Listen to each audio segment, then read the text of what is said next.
welcome to 5G News.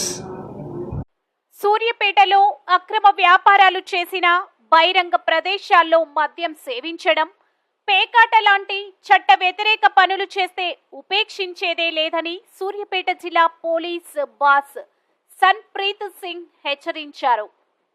Suryapet పట్టణ police స్టేషన్ను ఆకస్మికంగా పరిశీలించిన ఎస్పీ పోలీస్ అధికారులు మరియు సిబ్బందితో మాట్లాడుతూ పట్టణంలో గంజాయిని వినియోగించే వారిని గుర్తించి వారికి కౌన్సిలింగ్ ఇచ్చి గంజాయిని నిర్మూలించాలని, అలాగే పెండింగ్ కేసులను త్వరగా పూర్తి చేయాలని కోరుతూ పట్టణంలోని పలు కూడళ్లలో ట్రాఫిక్ నిబంధనలు అమలు చేయాలని కోరారు.